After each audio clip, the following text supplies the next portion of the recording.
9 news और स्वागत है आपका हमारे खास प्रोग्राम में। मैं हूं आपके साथ अभिलाष। इन दिनों पूरे देश में चुनाव का माहौल है और सियासत जो है वो काफ़ी गरमाई हुई है। लेकिन इस खास प्रोग्राम में हम एक ऐसे टॉपिक को उठाने जा रहे हैं जो अमूमन काफ़ी कम देखने को मिलते हैं। राजनीति हमने कई तरह की देखी है। जाति को लेकर राजनीति देखी है, धर्म को लेकर राजनीति देखी है और फिलहाल भारतीय जनता पार्टी सत्ता में है तो धर्म की राजनीति तो देखते ही नहीं। कार्ल मार्क्स का एक बड़ा फेमस कोट है, वो मैं आपको बताता हूँ। उनके मुताबिक धर्म इंसान के लिए एक अफीम की तरह है।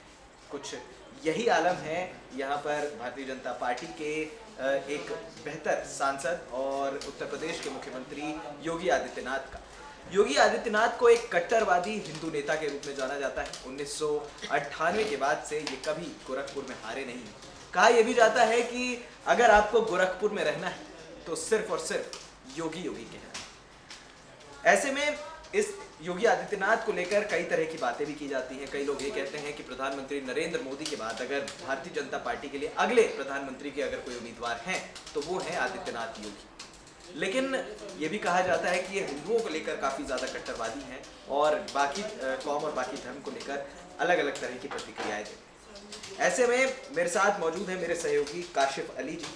इनका क्या सोचना है योगी आदित्यनाथ के बारे में, क्या कहते हैं योगी आदित्यनाथ के बारे में, ये सारी चीज़ें हम इनसे जानेंगे।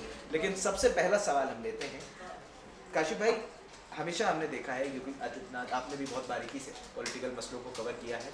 योगी आदित्यनाथ को हमेशा एक हिंदू कट्टरवादी नेता के तौर पर जाना जाता है और उसके बाद जो उन्होंने उत्तर प्रदेश में कई जगहों के नाम भी बदले, क्या लगता है?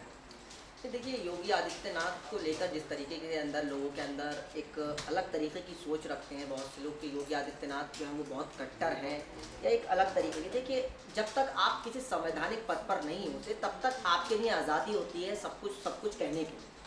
लेकिन आज योगी आदित्यनाथ एक देश के सबसे बड़े राज्य के मुख्यमंत्री हैं और बतौर मुख्यमंत्री योगी आदित्यनाथ इस वक्त इतना बेहतरीन काम कर रहे हैं, इतना शानदार काम कर रहे हैं उत्तर प्रदेश में। मुझे नहीं लगता कि इनसे शानदार या कभी कोई मुख्यमंत्री ने किया। प्रधानमंत्री का एक नारा सबका साथ सबका विकास के तहत वो काम कर रहे हैं और मुझे लगता है कि जो योगी आदित्यनाथ के खिलाफ लोग बातें करते हैं कि भाई वो एक धर्म विशेष के खिलाफ जो है वो उनकी भावनाएं आहत होती हैं। भावनाएं आहत कैसे होती हैं? मुझे नहीं लगता कि योगी आदित्यनाथ के बयानों से किसी की भावनाएं आहत होती हों। क्या ईदगाह की नमाज पे, जब ईदगाह में नमाज होती है, रमज़ान के पूरे मुक़द्दस रमज़ान के रोज़े रखे जाते हैं, ईद की नमाज होती है, तो क्या वहाँ पर नगर निगम अपना काम नहीं करता?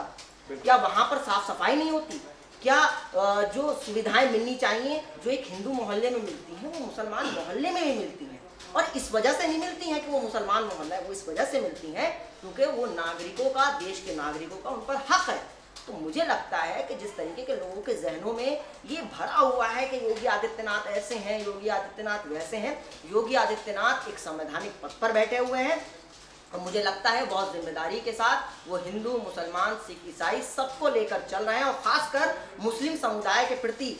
मैं गोरखपुर के आपको एक किस्सा बताता हूँ कि गोरखपुर के मुसलमानों से हमारी लगातार बात होती है कि जब उनका वहाँ पर गोरखपुर में वो लोगों की समस्याएं सुनने बैठते हैं तो वो किसी का धर्म पूछकर समस्याओं का हल नहीं करते और जो वहाँ पर उनकी गौशाला है गोरखपुर में, उसके जो संरक्षक हैं वो सब मुसलमान हैं। तो ये सारी चीज़ों को हमें दरकिनार करना चाहिए और योगी आदित्यनाथ जैसे जो एक अच्छे मुख्यमंत्री हैं उनको इस बात पे हम क्या हटा दें कि वो ऐसे हैं अब ऐसे हैं, तो मुझे लगता है इन सब बातों को कोई मतलब नहीं बनता है। योगी आदित्यनाथ एक विकास पुरुष मुख्यमंत्री हैं और आने वाले वक्त में वो और विकास करेंगे उत्तर। बिल्कुल, विकास पूर्व मुख्यमंत्री के तौर पर यहाँ पर काशिफ भाई ने बताया योगी आदित्यनाथ को। अजय सिंह बिष्ट कहें या फिर योगी आदित्यनाथ कहें, लेकिन अमूमन आपने भी सुना होगा रैलियों में, आपकी बातों से बिल्कुल मैं एग्री करता हूँ, आपने उनकी गौशाला की भी बातें बताई, लेकिन कई जगह भाषणों में उन्होंने हिंदुत्व की राजनीति को लेकर बड़ा कई ऐसे मसले जो हैं वो खड़े किए हैं जो डायरेक्ट इशारा भी साध सकते हैं। आपकी क्या राय है इसमें? नहीं, देखिए, इसमें कोई अभिलाष जी, इसमें कोई शक की बात नहीं कि देखिए राजनीति में आपको अपने हित साधने के लिए कुछ भाषण और कुछ बातें करनी पड़ती।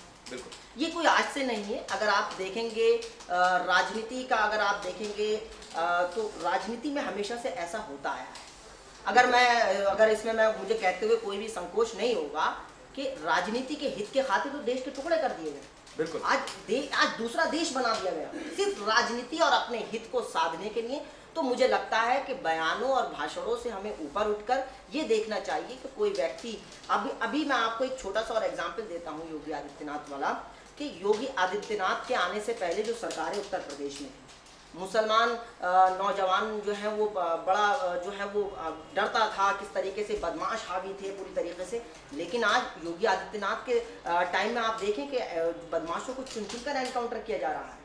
मुसलमान तो इस वक्त बेखौफ होकर ज़िंदगी जी रहा है। तो ये सारी चीज़ें लोगों के जहनों में हैं और इन सब चीज़ों से निकलना चाहिए बाहर। और योगी आदित्यनाथ की जिस तरीके से कार्यशैली है उसको आगे सोचना चाहिए कि हमें आज भी ऐसे लोग हैं, देखिए वो सबको साथ लेकर चल रहे हैं। और जो उनका पिछला था, जो पिछली बातें थी, वो सिर्फ एक, मैं समझता हूँ, बयान थे, भाषण थे। और अब जो है वो, अभी मुझे लगता है कि उनका कोई ऐसा भाषण नहीं था और कोई भी ऐसा कोई बयान नहीं आया जिससे कि किसी की भावनाएं आहत।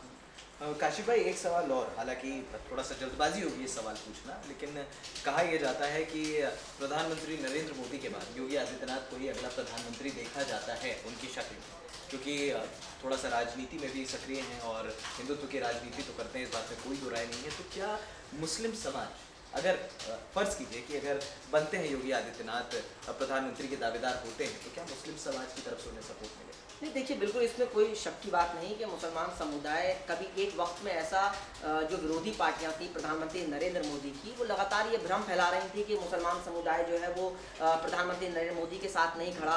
खास करके 2002 के गुजरात के दंगों के बाद से लगातार ये बातें कही जाती रही। लेकिन 2014 के बाद से मैं आपको एक मिसाल समझाता हूँ कि देवबंद यूपी का एक ऐसा इलाका जहाँ मुस्लिम आबादी का वो, जहाँ हिंदुस्तान का सबसे बड़ा वो मदरसा दारुल उलूम देवबंद, वहाँ सबसे ज़्यादा जो है वोटिंग हुई बीजेपी के पक्ष में। आखिर कैसे?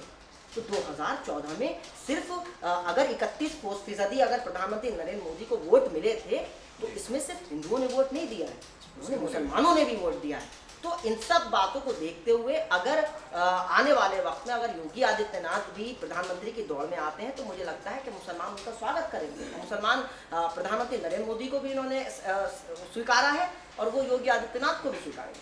बिल्कुल, जो काशिफ भाई के मुताबिक जो डिजर्विंग कैंडिडेट है उसको जीतना बड़ा ज़रूरी है। आखिरकार चाहे धर्म की राजनीति हो या ना हो, सिर्फ एक ही चीज़ों से अपनी बातों को विराम देना चाहूँगा, हमारी जो चीज़ें हैं वो धर्म को लेकर नहीं होनी चाहिए, क्योंकि कार्ल मार्क्स ने भी कहा, जैसा मैंने आपको पहले ही बताया, धर्म जो है वो इंसान के लिए एक अफीम की तरह है। और यहाँ पर एक लोकतांत्रिक देश में हम रहते हैं और हिंदू मुस्लिम सिख ईसाई सब है भाई भाई के नारे के साथ रहते हैं। तो उम्मीद करते हैं कि जिस तरह से अब्दुल कलाम को हमने एक्सेप्ट किया, जिस तरह से योगी आदित्यनाथ को एक्सेप्ट किया, जो बेहतर काम करेगा उसको जनता जो है उस सराखों पर बिठाएगी और उसका राज तिलक करेगी। फिलहाल इस खास प्रोग्राम में इतना ही, हमें दे दीजिए इजाज़त। और हाँ, हमारे चैनल SPN9 न्यूज़ को सब्सक्राइब करना।